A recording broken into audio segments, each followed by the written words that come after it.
ओंकारबिन्दुसंयुक्तं नित्यं ध्यायन्ति योगिनः कामदं मोक्षदं चैव ओंकाराय नमो नमः।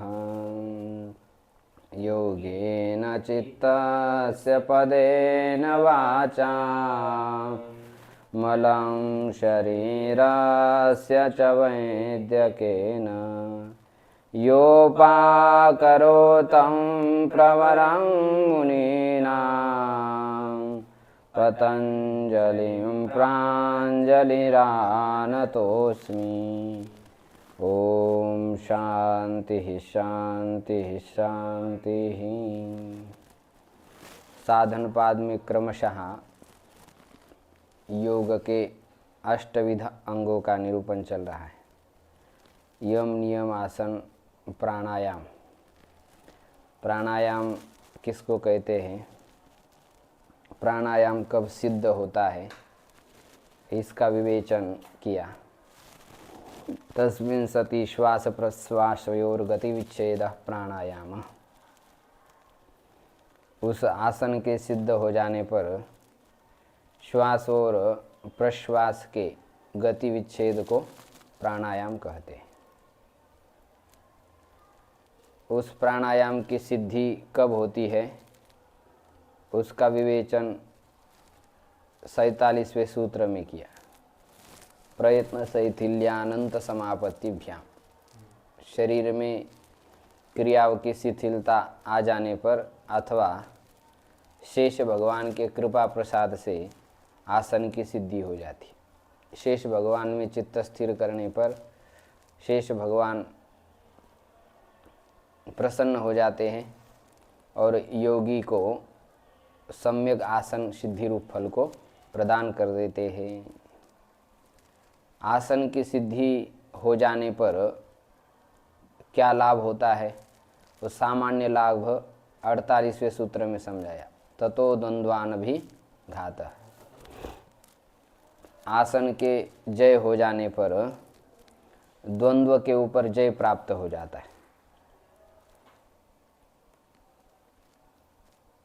वात, पित्त, श्लेष्म आदि वैषम्य जनित जो ज्वर आदि होते हैं अथवा दूसरे के कारण मनुष्य कभी दुखी होता है, इंद्रिय विकल हो जाने के कारण जो भ्रांति होती है, प्रमाद, आलस्य आदि के द्वारा मनुष्य कभी अभिभूत नहीं होता है, स्त्रियों के आकर्षण में नहीं आता है, कांचन आदि के आकर्षण में नहीं आता है, सत्व रजस्तम आदि के जो वेग होते हैं उन वेगों से वह अभिभूत नहीं होता है।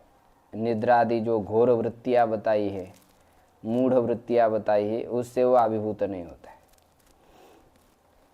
शरीर, इंद्रिय, अंतःकरण उसके बलशाली हो जाते हैं, संयम योग्य हो जाते, स्वस्थ रहते, सुप्रसन्न रहते, सतेजस्क रहते, हल्के रहते, कभी भारी नहीं होते, स्थिर हो जाते। इस प्रकार द्वंद्व से रहित होकर के वह योग साधन करने में सक्षम हो जाता है।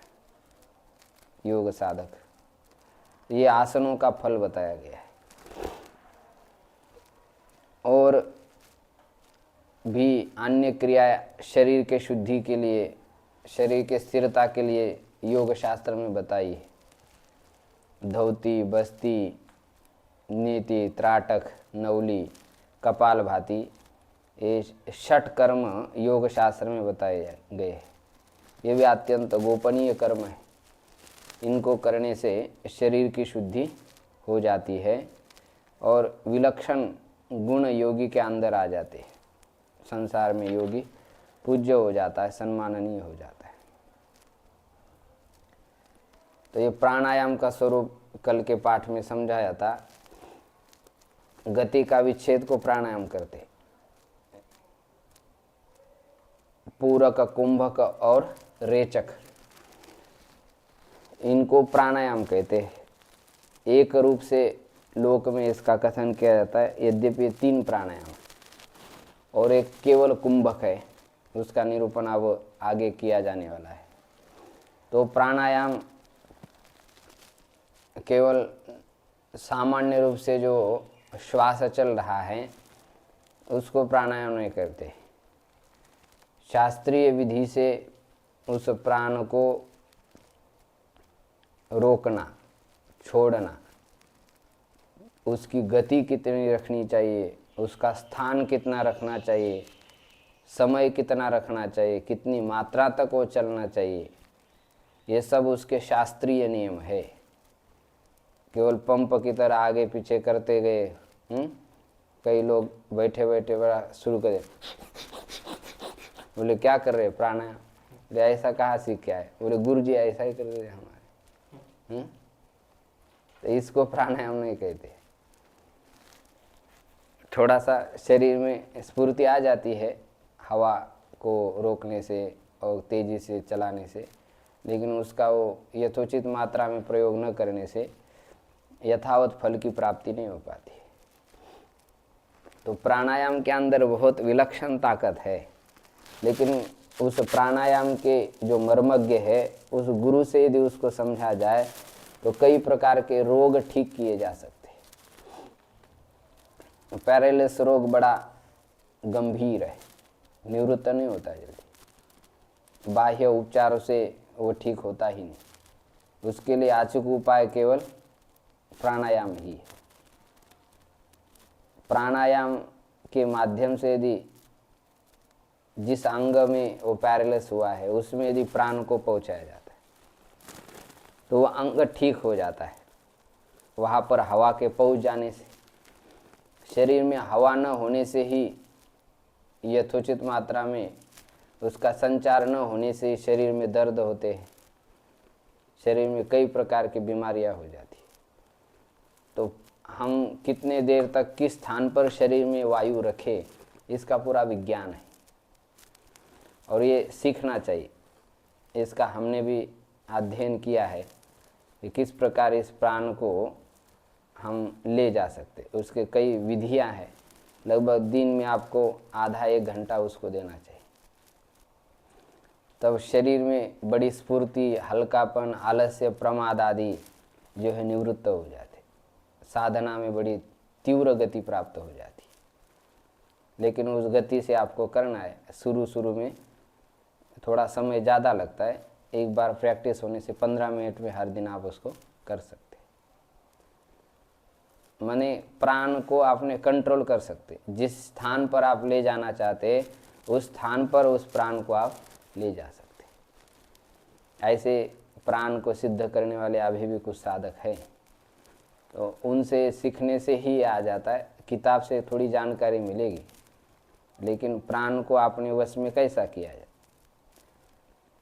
यहाँ तक कबीरदास महाराज ने कहा केवल प्राण पर जो ध्यान करता है, उसमें लक्ष्य को केंद्रित करता है, वो भगवान को प्राप्त कर लेता है। तो ध्यान मार्ग में कई योगी ऐसे हैं कि जो नाक से निकला हुआ श्वास है बस उसके ऊपर ही ध्यान करते। अब सामान्य रूप से हम लेते, कहीं पता ही नहीं चलता है, आ रही जा रही है। बुढ़ापे में जब लोग जाते तब पता चलता है सांस लेने में कितनी तकलीफ होती। तो पहले से यदि उस प्राण का ठीक से अभ्यास करके रखेंगे तो बुढ़ापे में प्राण संबंधी कोई क्लेश नहीं होते, माने बुढ़ापा अच्छा रहता है, निरोग रहता है। इसलिए प्राणायाम का समय निकाल करके अभ्यास करना चाहिए। सब लोग कहते हैं हमारे पास समय ही नहीं, समय ही नहीं, तो फिर बीमारी जब आ जाती है तो पूरा समय निकाल लेते। तो होशियार व्यक्ति उसको कहते बीमारी आने से पहले, बुढ़ापा आने से पहले ही इस प्राणायाम को सिद्ध कर ले। रेचक, कुंभक, पूरक में बड़ी विलक्षण ताकत है। अब गुरु रामदेव बाबा जी क्या करते, आसन प्राणायाम ही तो सिखा लेते। तो एक उनकी सिद्धि हुई थोड़ी कुछ, तो उससे देखो सारे संसार में उनका नाम हो गया, योग गुरु रामदेव बाबा जी। तो उन्होंने भी उसके कितने फल प्राप्त किए, कुछ अंश ही प्राप्त किया है, पूरा फल तो अभी प्राप्त नहीं किया, अभी तो समय ही नहीं मिलता उसको।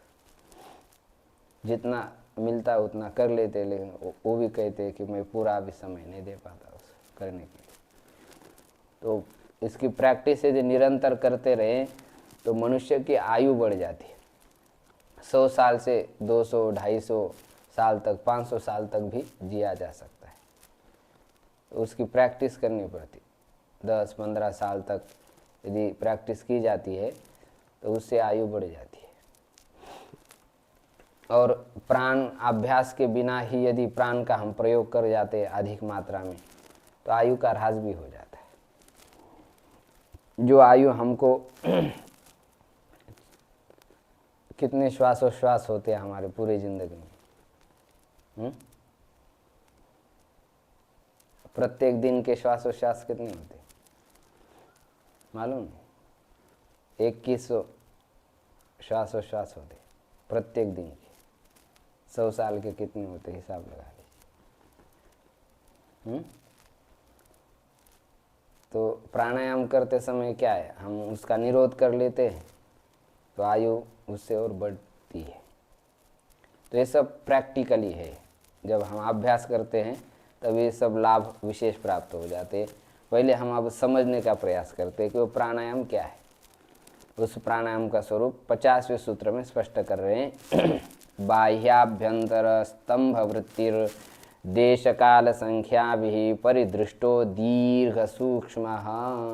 बाह्याभ्यंतर स्तंभ वृत्तिर देश काल संख्या भी परिदृष्टो दीर्घ सूक्ष्म। बाह्याभ्यंतर स्तंभ वृत्तिर देश काल संख्या भी परिदृष्टो दीर्घ सूक्ष्म। बाह्याभ्यंतर स्तंभ वृत्तिर, बाह्य वृत्ति, आभ्यंतर वृत्ति और स्तंभ वृत्ति, जो पृथक पृथक उसकी स्थिति है।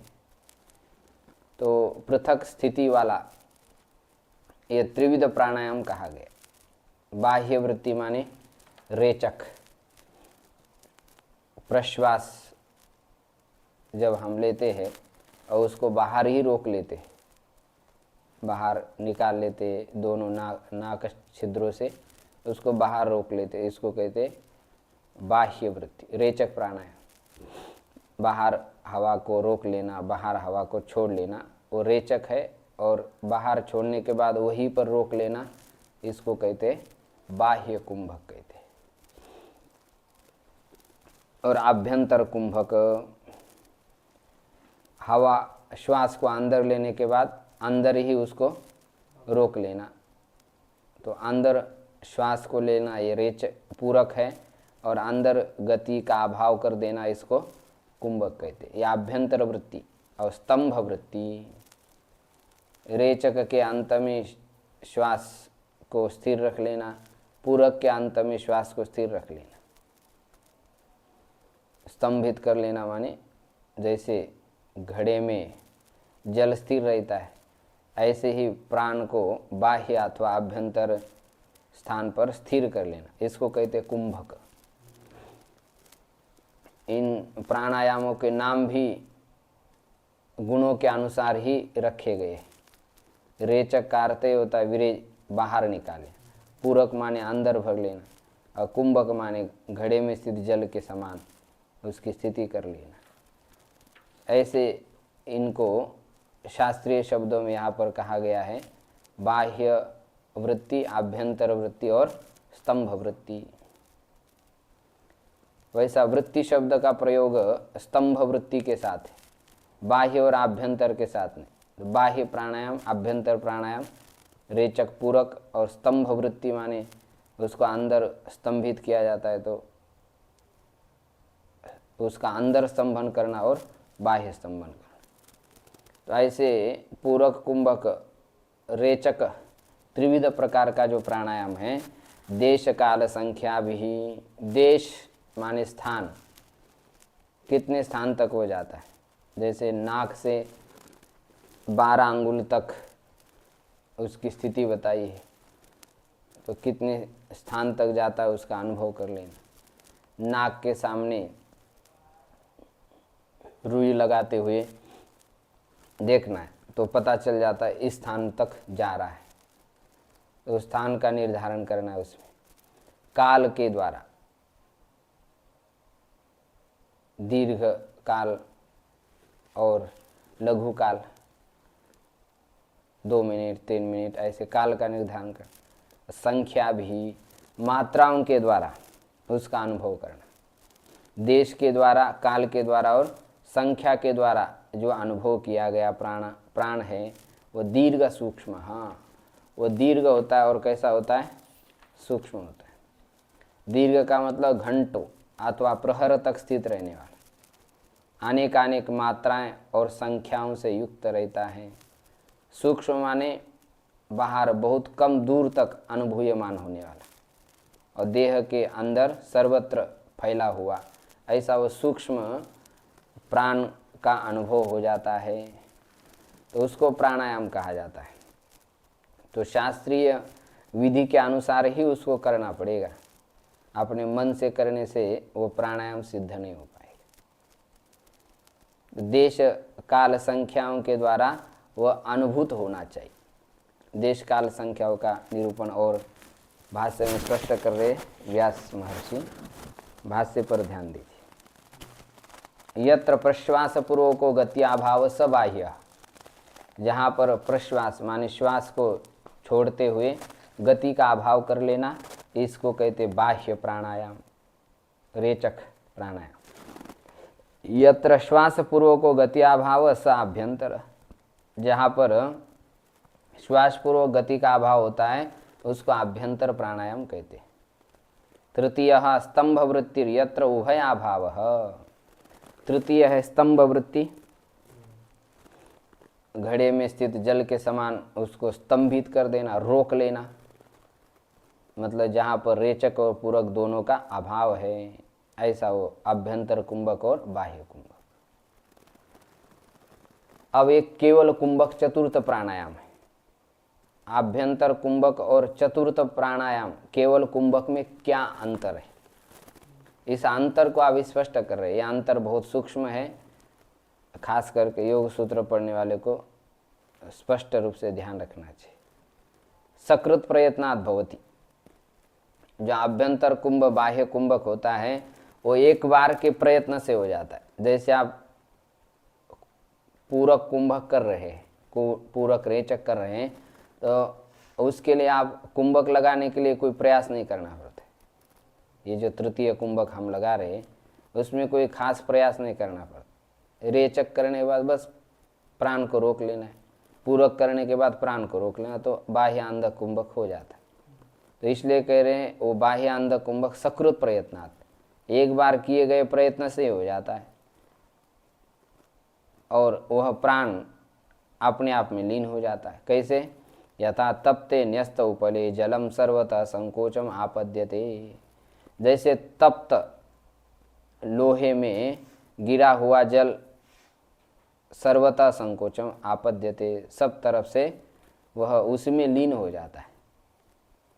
तथा द्वयोर युगपद भवत्याभाव, इसी प्रकार पूरक और रेचक का एक साथ अभाव हो जाता है और प्राण अपने आप में ही लीन हो जाता है। इसको अंतर कुंभक और बाह्य कुंभक कहते। त्रयोप्येते देशेन परिदृष्टा, अब चतुर्थ कुंभक का भेद और आगे स्पष्ट करें। यहाँ पर यही समझाया कि सकृत प्रयत्न से होता है, इसमें कोई देश काल संख्या आदि की अपेक्षा नहीं होती। धीरे धीरे देश काल आदि भी अनुभव होते, लेकिन इसमें देश काल आदि की कोई अपेक्षा नहीं रहती।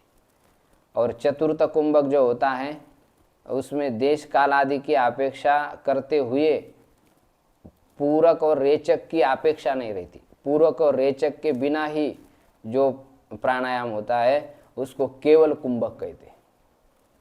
और इस केवल कुंभक को पुराण में ध्रुव महाराज ने किया हुआ है, ऐसा वर्णन है। ध्रुव जी ने जब केवल कुंभक लगाया था तब सारी सृष्टि में हलचल मच गई थी, सारे देवता डर गए थे कि क्या हो गया, किसने प्राण को रोक लिया।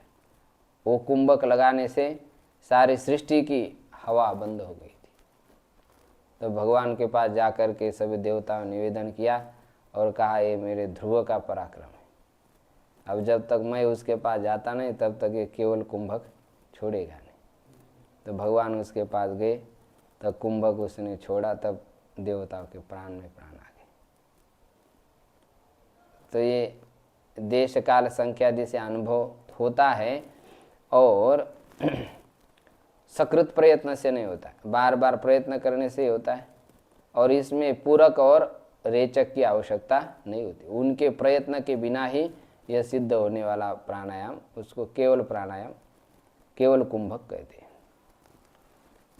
आगे भाष्य में उसको स्पष्ट करेंगे। त्रयोप्येते देशेन परिदृष्टाः, ये तीनों भी देश से परिदृष्ट, परिदृष्ट माने अनुभूत, यानास्य विषयो देशः इति, इतना देश यह इसका है, नाक से लेकर के बाह्य स्थान 12 अंगुल, 1 हाथ भर, 2 ईद भर, 3 ईद भर, ऐसा उसका देश निश्चित किया जाता है। अभ्यास करते करते कालेन परिदृष्टाः, काल के द्वारा अनुभूत किया जाता है।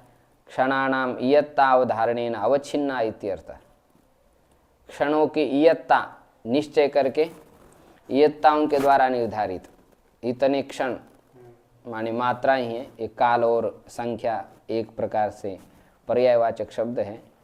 काल का अर्थ आप दीर्घ कर सकते हैं, 4 मिनट, 10 मिनट, और संख्या माने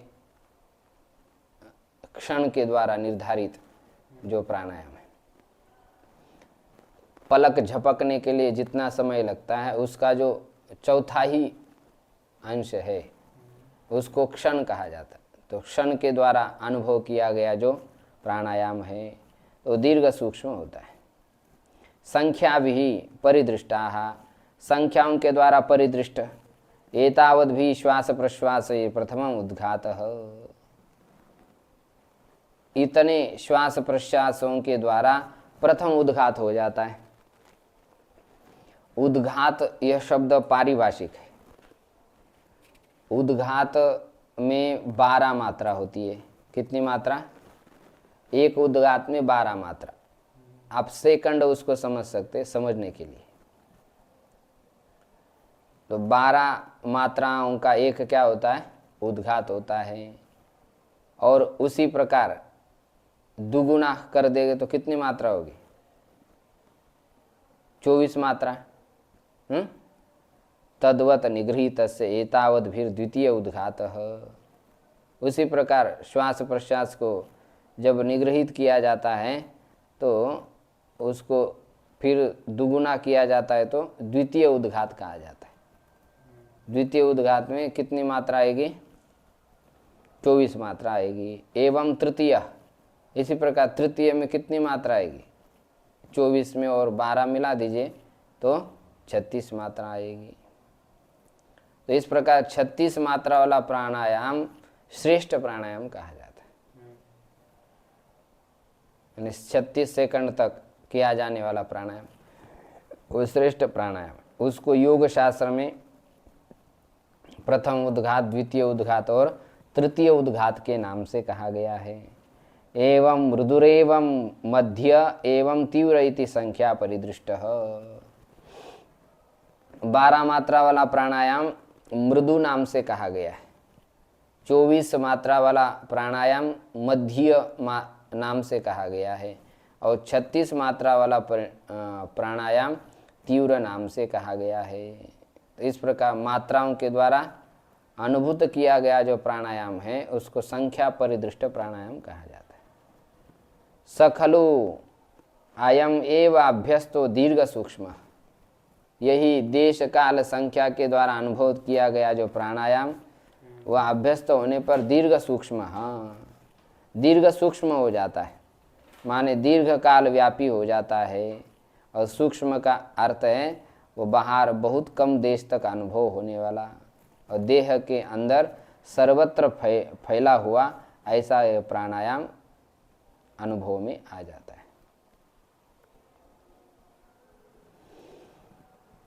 इस प्रकार 3 प्रकार के जो प्राणायाम है, रेचक, पूरक और कुंभक, इसका विवेचन किया। अब जो चतुर्थ प्राणायाम है उस चतुर्थ प्राणायाम का विवेचन आगे 51वें सूत्र में कर रहे हैं। बाह्याभ्यंतर विषयाक्षेपी चतुर्थः, बाह्याभ्यंतर विषयाक्षेपी चतुर्थः, बाह्याभ्यंतर विषयाक्षेपी चतुर्थः। बाह्याभ्यंतर विषयाक्षेपी, बाह्य, बहिर्भव इति बाह्य, बाह्य प्रदेश में स्थित जो रेचक प्राणायाम है, और आभ्यंतर, आभ्यंतर में स्थित जो पूरक। तो इन दोनों प्रदेश वाले प्राणायाम को, बाह्य प्रदेश वाला और आभ्यंतर प्रदेश वाला जो पूरक है, उन दोनों का अतिक्रमण करने वाला ये चौथा केवल कुंभक नाम का प्राणायाम कहा गया है। दोनों के विषयों का अतिक्रमण करता है। कैसा अतिक्रमण करता है उसको भाष्य में स्पष्ट कर रहे हैं। देश काल संख्या भीर बाह्य विषय परिदृष्ट आक्षिप्त। देश काल संख्याओं के द्वारा बाह्य विषय परिदृष्ट, बाह्य विषय को, बाह्य विषय बाह्य प्रदेश में स्थित यह बाह्य विषय परिदृष्ट अनुभव में आने वाला यह प्राणायाम आक्षिप्त, यह प्राणायाम इस चतुर्थ केवल कुंभक के द्वारा अतिक्रांत हो जाता है, माने उसका अतिक्रमण किया जाता है। तथा आभ्यंतर विषय, उसी प्रकार आभ्यंतर स्थान में रहने वाला, भीतर प्रदेश में रहने वाला जो पूरक प्राणायाम है, उसको भी इस चतुर्थ कुंभक के द्वारा अतिक्रमण किया जाता है। उभयथा, दोनों प्रकार से अतिक्रमण किया जाता है। तब यह दीर्घ सूक्ष्म, दीर्घ और सूक्ष्म हो जाता है। तृतीयस्तु तत्पूर्वक भूमि जयात क्रमेण उभयोर्गत्याभाव चतुर्थ प्राणायाम। तत्पूर्वक, उस पूरक और कुंभक रेचक पूर्वक भूमि जय प्राप्त कर लेने पर क्रमेण उभयोर्गति अभाव चतुर्थ प्राणायाम। क्रमशः उभयोर्गति अभाव, पूरक और रेचक के गति का अभाव ही चतुर्थ प्राणायाम कहा जाता है। पूरक और रेचक के गति के अपेक्षा न करते हुए जो प्राणायाम लगाया जाता है उसको केवल कुंभक कहा जाता है। तृतीय कुंभक को सहित कुंभक कहते हैं, जो पूरकांत होता है और रेचकांतक होता है उसको सहित कुंभक कहते हैं। और एक केवल कुंभक है, इसमें पूरक और रेचक की आवश्यकता नहीं है। तृतीय जो कुंभक होता है उसमें और केवल कुंभक में क्या अंतर है उसको स्पष्ट कर रहे हैं। तृतीयस्तु विषय अनालोचितो गत्याभाव। तृतीय जो कुंभक है वह विषय अनालोचित, वह अपना जो विषय संख्या देश काल आदि का विषय न करता हुआ ही लग जाता है, वो तृतीय कुंभक है। गति अभाव सकृत आरब्ध एव देश काल संख्या भी परिदृष्टो दीर्घ सूक्ष्म। पहले बार करने पर ही जो देश काल संख्या के द्वारा परिदृष्ट होकर के दीर्घ सूक्ष्म हो जाता है, वो तृतीय कुंभक कहा जाता है।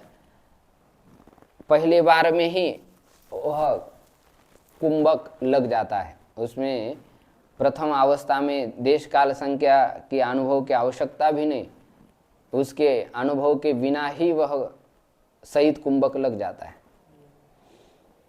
किंतु चतुर्थ इससे विपरीत है। चतुर्थ केवल कुंभक देश काल संख्या का अनुभव करने के बाद ही रेचक कुंभक की अपेक्षा किए बिना ही जो लग जाता है। माने प्राण की ऐसी स्थिरता है, जैसे घड़े के अंदर रखी हुई जल की स्थिरता है, एकदम स्थिर जल होता है, इसी प्रकार प्राण स्थिर हो जाता है, उसको चतुर्थ कुंभक कहते हैं। चतुर्थस्तु श्वास प्रश्वासयोर विषयावधारणात् क्रमेण भूमिजयात् उभय आक्षेप पूर्वको गति अभाव चतुर्थ प्राणायाम। चतुर्थ प्राणायाम कौन सा है? श्वास प्रश्वास और विषय अवधारणा। श्वास प्रश्वास का विषय निश्चित करने के बाद क्रमशः भूमि जय होने से उभय आक्षेप पूर्वक, दोनों का अतिक्रमण पूर्वक जो गति का अभाव है, प्राण के गति का अभाव है, वह चतुर्थ प्राणायाम, वह केवल कुंभक प्राणायाम कहा जाता है। इति अयम विशेषः, यह तृतीय कुंभक में और चतुर्थ कुंभक में यह विशेष आपको ध्यान रखना चाहिए। रेचक और पूरक का त्याग करके जो केवल वायु का धारण कर लेना है, इसको केवल कुंभक कहा जाता है। केवल कुंभक करने से क्या हो जाएगा? वशिष्ठ संहिता में कहा, केवले कुंभके सिद्धे रेच पूरक वर्जिते न तस्य दुर्लभम किंचित त्रिषु लोकेषु विद्यते। केवल कुंभक की सिद्धि हो जाने पर रेचक पूरक के बिना उस व्यक्ति के लिए संसार में कोई दुर्लभ वस्तु नहीं होती। सब कुछ वस्तुएं उसके पास में आ जाती, सब उसको प्राप्त हो जाता है। तो प्राणायाम का यह फल बताया। प्राणायाम से सकल दोषों की निवृत्ति हो जाती। कपिल गीता में भगवान ने कहा है, प्राणायामैर्दहे दोषान धारणाभिश्च किल्बिषान प्रत्याहारेण संसर्गान ध्यानेन अनीश्वरान गुणान। प्राणायाम से दोष की निवृत्ति हो जाती है और प्रत्याहारेण संसर्गान, प्रत्याहार करने से विषयों के आकर्षण से रहित मनुष्य हो जाता है। धारणा आदि के द्वारा पाप की निवृत्ति हो जाती और ध्यान करने से जो आसुरी संपत्ति है, दुर्गुण है, उसका नाश हो जाता है। तो ध्यान भी करना चाहिए। ध्यान के बिना हमारे अंदर के जो दुर्गुण है वो नष्ट नहीं होते। चित्त को एकाग्र करना चाहिए, एकांत स्थान में बैठना चाहिए, यथासंभव प्राप्त हो जाए। वैसे तो किसी भी परिस्थिति हम भगवत प्राप्ति का साधन कर सकते। कई प्रकार की युक्तियाँ हैं। बाजार में भी ध्यान लगा सकते, एकांत में भी लगा सकते। उसकी स्ट्रिक है सबकी। क्या है?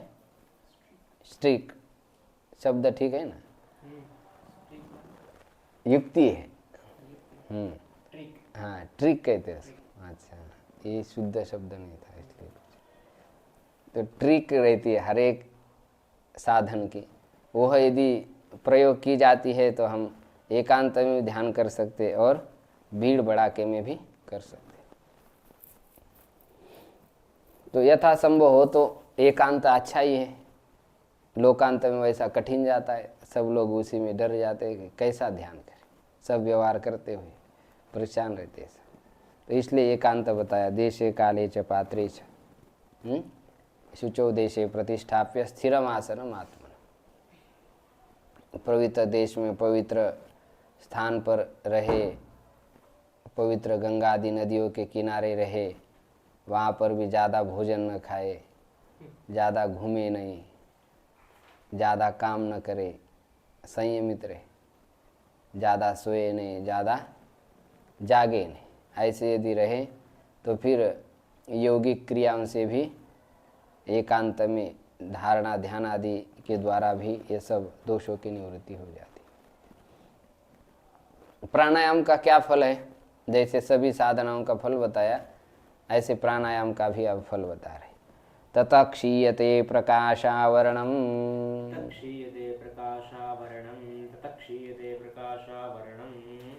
ततः माने प्राणायाम के सिद्ध हो जाने पर। प्राणायाम की सिद्धि वस्तुतः बड़ी सुखद है साधकों के लिए, क्योंकि कोई ज़्यादा आडंबर की आवश्यकता ही नहीं उसमें। हवा के साथ तो ये खेल खेलना है। तो यदि उसको ठीक से प्राण को जानने वाले पुरुष के द्वारा सीखा जाता है तो बड़ा सरल साधन है। निरोग रखना तो ये इसका पहला लाभ है। शरीर को हल्का रखना, ये सब लाभ है। बाह्य लाभ भी है इसके। तो बाह्य लाभ दिखते इसलिए लोग ज़्यादा प्राणायाम में चले जाते हैं।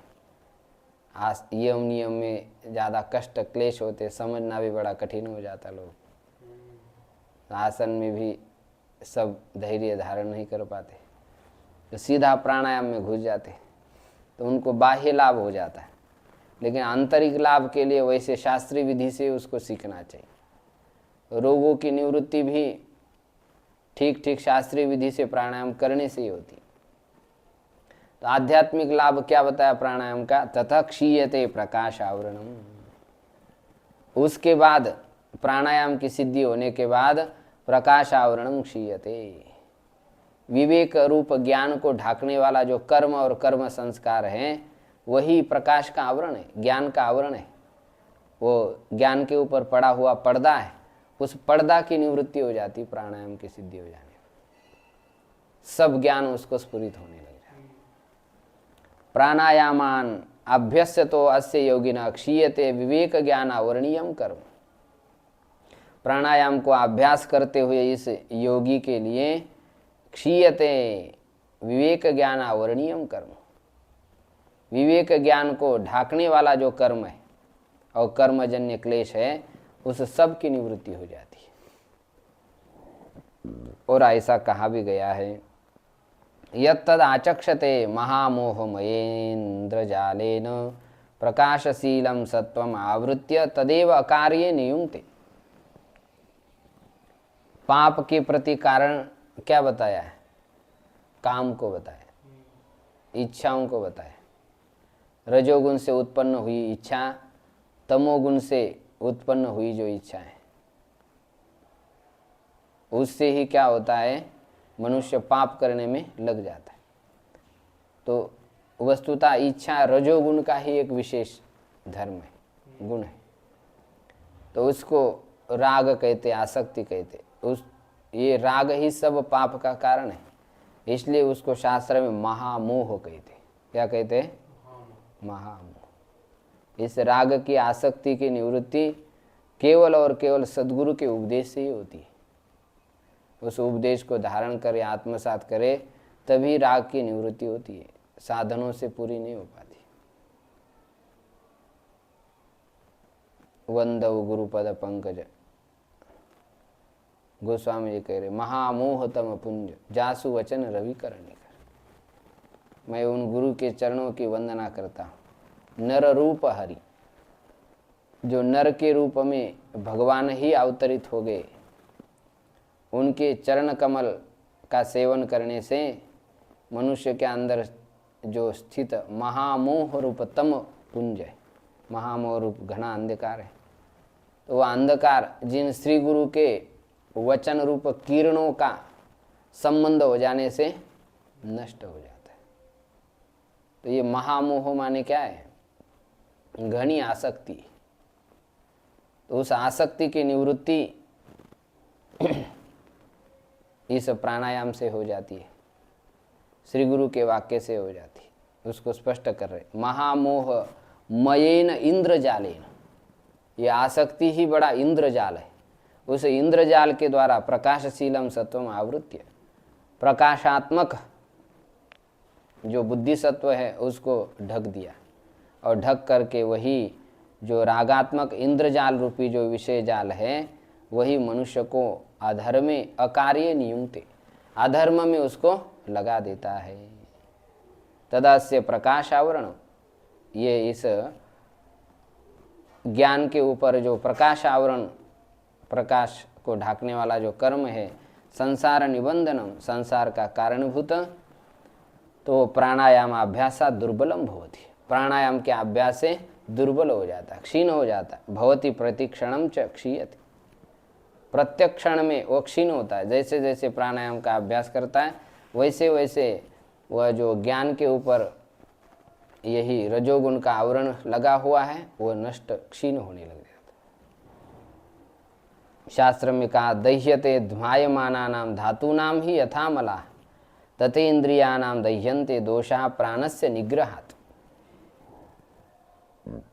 जैसे धातु मैले हो जाते, बहुत दिन तक रखते, सोना, रजत, चांदी, पीतल आदि, तो उसके ऊपर मल चढ़ जाता है, उसको आग में डाला जाता है तो शुद्ध हो जाते, निर्मल हो जाते। उसी प्रकार दिनों दिन प्राणायाम करते रहने से देह इंद्रियानाम, इंद्रियों के जो दोष होते हैं वो सब प्राण का निग्रह करने से नष्ट हो जाते। 2-4 दिन आदमी कर ही लेता है थोड़ा, फिर 4 दिन के बाद छोड़ देता है, तो इससे लाभ नहीं हो पाता। तथा च उक्तम तपोन परमम प्राणायामात्, तपोन परम प्राणायाम, प्राणायाम से बढ़कर के कोई तप नहीं है। प्राणायाम सबसे बड़ा था। प्राणायाम परम बलम, श्रीमद् भागवत में भी उद्धव जी पूछ रहे, परम बलम किम, सबसे बड़ा बल क्या है? भगवान श्री कृष्ण कह रहे, प्राणायाम परम बल, प्राणायाम ही श्रेष्ठ बल है, क्योंकि उसी से ही मनुष्य का चित्त शुद्ध हो जाता है, निर्मल हो जाता है। ततो विशुद्धिर्मलानाम दीप्तिश्च ज्ञानश्च, प्राणायाम से ही मल नष्ट हो जाते और ज्ञानस्य दीप्ति ही, ज्ञान की दीप्ति हो जाती है, माने ज्ञान की स्फूर्ति हो जाती है। यह प्राणायाम सिद्धि होने के बाद फल बताया। और क्या फल मिलता है उसको आगे 63वें सूत्र में स्पष्ट कर रहे हैं। 53 सूत्र 63 में किंच, और क्या होता है?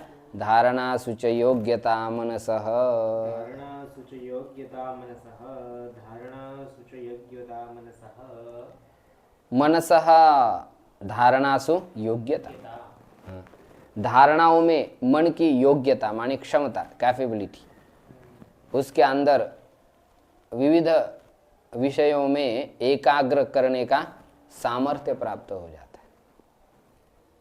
एक स्थान पर लगाने की क्षमता उसमें अंदर आ जाती, स्थिर करने की क्षमता मन में आ जाती। किससे? प्राणायाम से। ये दूसरा लाभ बता रहे। तो मन बड़ा चंचल है, मन को स्थिर करने के लिए तो सब प्रयास करते हैं मनुष्य, संसार के विषय की तरफ दौड़ते हैं। मन चाहता है संसार के विषय प्राप्त हो जाए तो मैं स्थिर हो जाऊं, तो व्यक्ति सोचता है चलो भाई इसके ये स्थिर करने का उपाय है, तो विषयों को दे देता है मन को, ले लो ये चाहिए तुमको, अच्छा ले। 2-4 दिन रह जाता, फिर ये क्या है, इसमें तो कुछ भी है नहीं। जब तक नहीं था तब तक बड़ा ही आकृष्ट होता, मिल जाए मेरे को, मिल जाए। चलो मिला तो फिर खुश रहो आप, खुश कहाँ रहता, फिर क्या इसमें तो कुछ है ही नहीं, है? वहाँ से उचट जाता है, स्थिर नहीं होता है।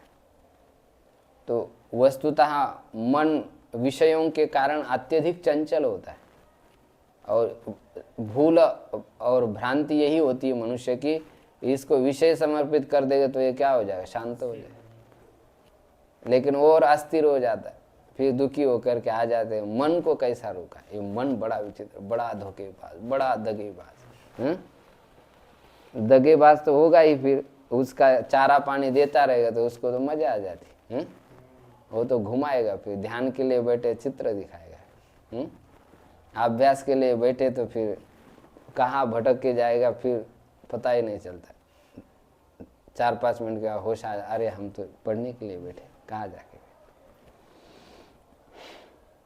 विषयों का इसको जितना भी दर्शन कराएंगे उतना ये चंचल रहता है, इसलिए मन की बड़ी शक्ति बताई। अर्जुन जैसे साधक कह रहे, चंचलम ही मन कृष्ण प्रमाथि बलवद दृढ़। वो चंचल है, चंचल को अचंचल करना कितना सामर्थ्य होना चाहिए उसके लिए। प्रमाथि है, मनुष्य को बड़ा व्याकुल कर देता है। बलवत है, किसी एक विषय में यदि चिपक जाए तो फिर निकलता नहीं, विषयों में तो मक्खी की तरह फंस जाता। और दृढ़ है, मजबूत है, शरीर का नाश कर देगा पूरा, प्राणों को नष्ट कर देगा, लेकिन विषयों से निकलता नहीं। धन के लिए, देह के लिए, प्रतिष्ठा के लिए लोग प्राण देने वाले है ही। तो ये क्या है, विषयों की दृढ़ता ही तो है, और क्या, जिसे वो छोड़ नहीं पाते। तो विषयों में मन लगाने से मन स्थिर नहीं होता है, और क्या हो जाता है, चंचल हो जाता है। तो स्थिर किससे होता है? प्राणायाम से होता है। विषयों की ओर आकर्षण रजोगुण से होता है, और रजोगुण चंचल स्वभाव वाला है, और प्राणायाम करने से रजोगुण नष्ट हो जाता है। इसलिए अपने आप चित्त क्या हो जाता है, स्थिर हो जाता है। तो धारणा सुयोग्यता, उसमें धारणा करने का सामर्थ्य आ जाता है प्राणायाम से। प्राणायाम अभ्यासादेव प्रच्छदन विधारणाभ्याम व प्राणस्य इति वचनात्। समाधिपाद में ये सूत्र भी बताया था, प्रच्छदन विधारण से ही, प्राण के प्रच्छदन विधारण से ही मन स्थिति पदम लभते, मन स्थैर्यता को प्राप्त हो जाता है। तो ये भी एक उपाय है मन को स्थिर करने। पहले हमने श्लोक बताया था, कि 4 साधन है मन को स्थिर करने से। आध्यात्म विद्या अधिगम, साधु संगमेव च, वासनानां संपरित्यागः, प्राणस्य सम्यक निरोधनात्। आध्यात्म विद्या एक ऐसी प्राप्त करनी चाहिए जिसको हम कह सके कि हम इसको आत्मसात कर चुके।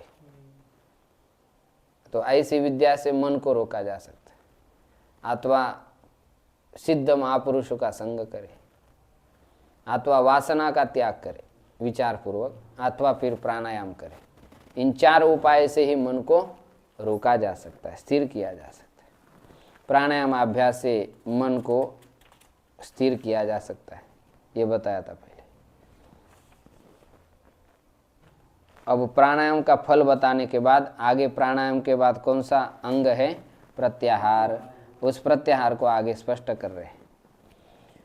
स्व विषया संप्रयोगे चित्त स्वरूपानुकार इवेन्द्रियाणां प्रत्याहारः। संप्रयोगे चित्त स्वरूपानुकार इंद्रियाणां प्रत्याहारः। स्वविषया संप्रयोगे चित्त स्वरूपानुकार इवेन्द्रियाणां प्रत्याहारः। स्व-विषया संप्रयोगे, विषय प्रत्येक इंद्रिय का विषय अलग अलग है। पंच ज्ञानेंद्रिय के 5 विषय, तो अपने अपने इंद्रियों के विषयों के साथ असंप्रयोगे, संबंध न होने पर, चित्त स्वरूपानुकार इव, चित्त स्वरूप के अनुसरण करता जैसा, इंद्रियों का चित्त स्वरूप अनुकार, इंद्रियों को चित्त स्वरूप के अनुसार बना लेना, इसको क्या कहते हैं? प्रत्याहार कहते हैं। माने चित्त जिस ध्येय में लगा हुआ है उसी ध्येय में इंद्रियों को भी स्थित कर देना, चित्त के स्वरूप का अनुसरण कर लेना, अपने अपने विषयों से संबंध रहित करके चित्त के स्वरूप का अनुसरण कर लेना इंद्रियों का, इसको क्या कहते हैं? प्रत्याहार कहते हैं। अपने अपने विषयों के साथ इंद्रिय संबंधित हो जाती है तो पहले बताया था कि बार बार इंद्रियों से विषयों का सेवन करने से इंद्रिया उसी तरफ भागती है। स्वाभाविक बहिर्मुख इंद्रिया है, विषयों में भागती है, उसको रोकना पड़ता प्रयास करके। तो इंद्रियों को विषयों से रोकने को ही प्रत्याहार कहते हैं, संयमन को प्रत्याहार कहते हैं। तो स्व विषय इंद्रियों के अपने विषयों के संबंध से रहित होने पर इंद्रियों का चित्त स्वरूप के अनुसार अनुगमन कर लेना, इसको कहते हैं प्रत्याहार। भाष्य में देखेंगे, स्व विषय संप्रयोगाभावे, अपने अपने विषयों के संबंध न होने पर चित्त स्वरूपानुकारी व, चित्त स्वरूप का अनुसरण सा कर लेना। चित्त निरोधे चित्तवद निरुद्धानि इंद्रियानि, चित्त निरोध होने पर चित्त के समान ही अन्य इंद्रियों का भी निरोध कर लेना। नेत्र इंद्रिय जयवत उपायांतरम अपेक्षते, चित्त के निरोध हो जाने पर सकल इंद्रिया चित्त के अनुसार हो जाती है। फिर उसके एक इंद्रियों को आपने जीत लिया, फिर अन्य इंद्रियों को अलग से जीतने का प्रयास नहीं करना पड़ता। यदि आपने प्रत्याहार कर दिया है, चित्त निरोध कर दिया, तो सकल इंद्रिया अपने आप क्या हो जाती है? निरुद्ध हो जाती, वो चित्त के अनुसार हो जाती है। और चित्त को निरुद्ध नहीं करके फिर आप इंद्रियों को यदि रोकने लग जाएंगे तो एक इंद्रिय को रोका तो दूसरी इंद्रियों को रोकने के लिए अलग से प्रयास करना पड़ेगा। लेकिन मन को रोक लिया तो फिर बाकी इंद्रिया अपने आप ही रुक जाती है, उसको रोकने के प्रयास नहीं करना पड़ता। जैसे रथ चलाते समय क्या है, रस्सी को खींच लिया तो दोनों घोड़े कंट्रोल हो जाते। अब एक को कंट्रोल करे तो दूसरे को अलग से कंट्रोल करना पड़ता। लेकिन एक रस्सी से युगपत दोनों घोड़े को कंट्रोल किया जा सकता। अलग अलग कंट्रोल करे, दोनों को कंट्रोल करने के लिए प्रयास करना पड़ेगा अलग से। ऐसे मन को रोक लिया तो बाकी इंद्रियां अपने आप निरुद्ध हो ही जाती है, उसके लिए अलग से रोकने के लिए प्रयास करना नहीं पड़ता है। नेत्र इंद्रिय जयवत उपायांतरम अपेक्षित, दृष्टांत से स्पष्ट कर रहे हैं। यथा मधुकर राजम, जैसे मधुमक्खियों का राजा होता है, तो उस राजा का मक्षिका उत्पतंतम अनुपतंती, मधुकर राज जिधर चला जाता है उधर ही वो मक्षिकाएं उसके पीछे पीछे चली जाती है। और निविष्यमानो, मधुकर राज यदि बैठ रहा है तो मक्षिका भी उसके पीछे बैठ जाती है, उसका ही जैसा वो अनुसरण करती है बाकी मधुमक्खियां। तथे इंद्रियानि चित्त निरोधे निरुद्धानि इत्येष प्रत्याहार, उसी प्रकार चित्त निरोधे तथे इंद्रियानि, चित्त का निरोध हो जाने पर इंद्रिया भी निरुद्ध हो जाती है, इसी को कहते हैं प्रत्याहार। तो विषयों से इंद्रियों को हटा लेना, लेकिन इंद्रियों का हटना भी तब संभव है जब मन का ही निरोध हो जाए।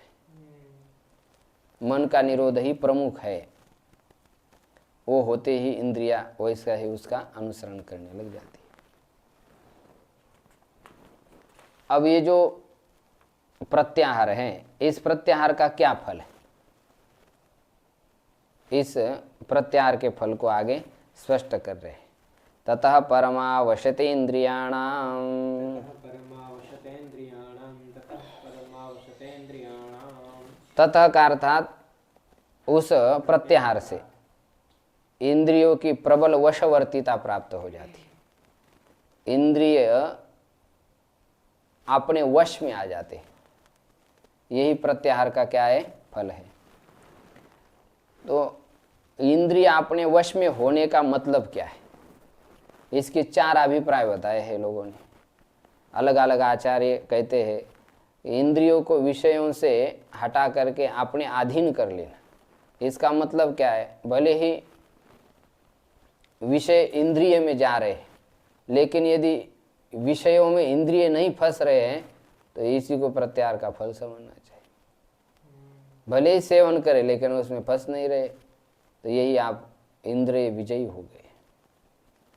कुछ लोग कहते नहीं, ऐसा नहीं, विषयों को इंद्रिय में छोड़ देना, उसमें नहीं फंसना, इसको प्रत्याहार का फल नहीं कहें।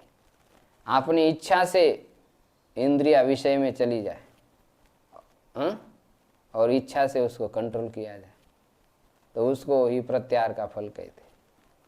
कुछ लोग कहते नहीं, इंद्रियों के द्वारा विषय भोगे जाएंगे, लेकिन विषय भोगते समय ना आपके मन में राग होना चाहिए ना द्वेष होना चाहिए, तो इसी को कहते इंद्रिय जय कहते, यही प्रत्याहार का फल है। कुछ लोग कहते ऐसा नहीं, इंद्रियों के द्वारा विषय न भोगना ही यही वस्तुतः प्रत्याहार का फल है और यही सर्वमान्य फल है, ऐसा समझना चाहिए। देखिए इन अलग अलग मत मतांतरों का निरूपण कर रहे व्यास जी। शब्दादिषु अवेशनम इंद्रिय जय इति केचित,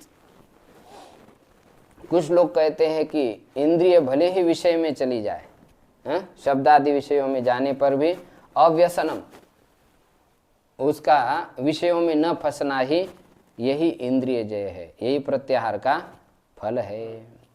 तो अव्यसनम, तो व्यसन किसको कहते हैं, शक्तिर व्यसनम, व्यस्यति इति व्यसनम। व्यसन किसको कहते हैं,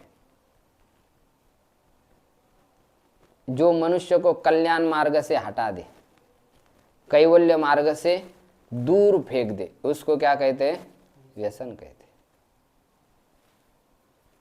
और जो हमको कैवल्य मार्ग से दूर नहीं करता है उसको क्या कहेंगे, अव्यसन कहेंगे।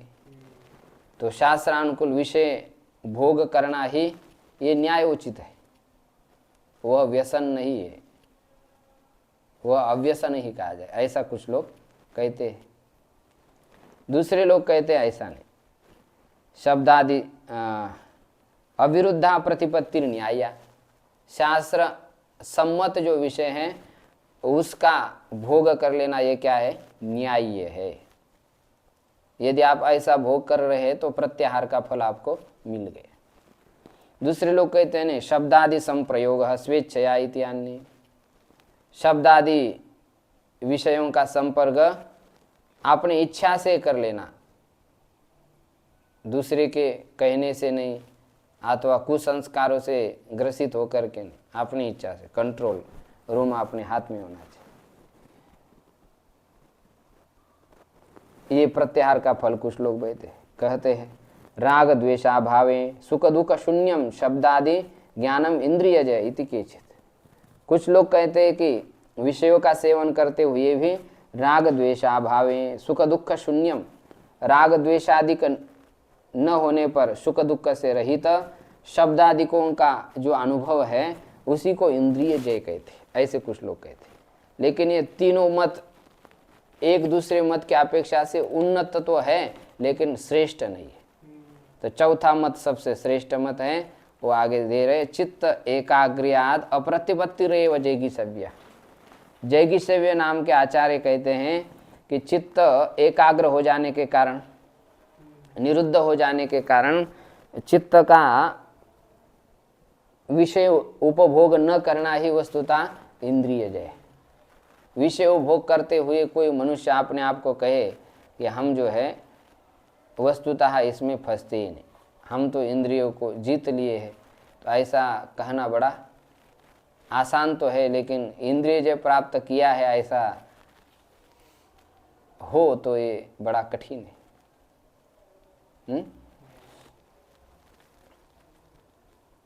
भर्तृहरि जी कह रहे हैं वातांबु परणाशना, जो केवल हवा पत्ते और जल पी करके रहते थे,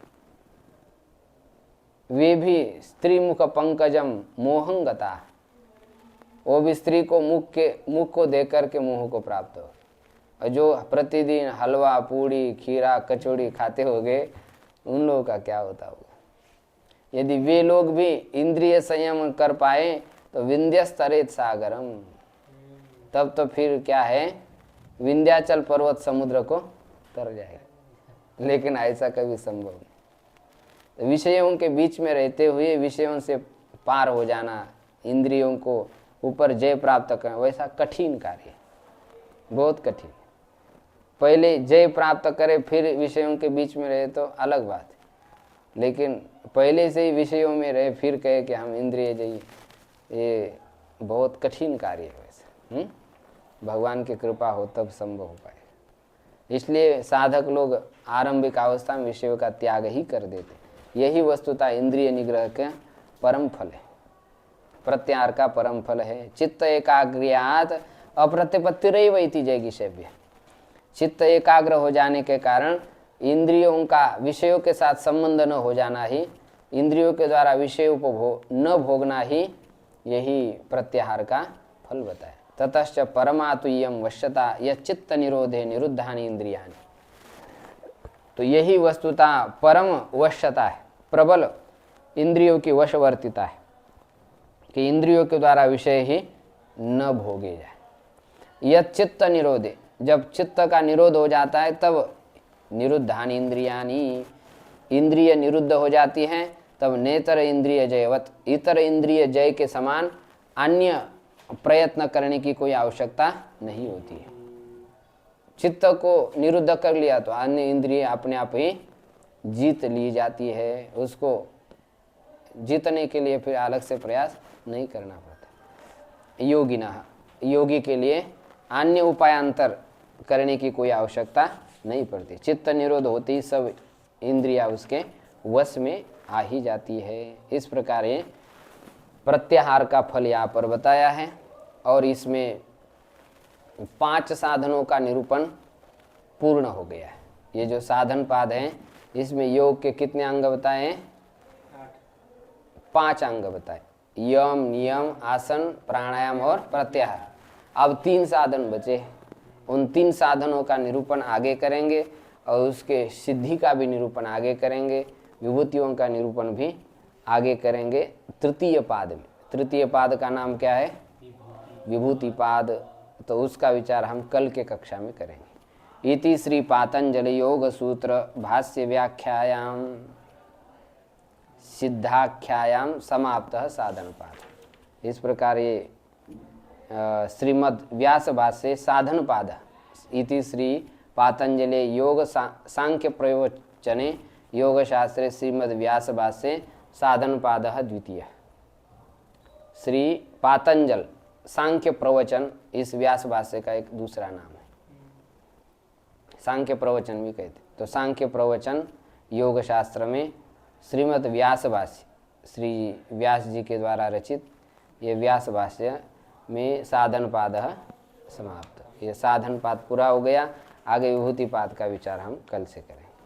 ओम पूर्णमदः पूर्णमिदं पूर्णात् पूर्णमुदच्यते पूर्णस्य पूर्णमादाय पूर्णमेवावशिष्यते। ओम शांति शांति शांति।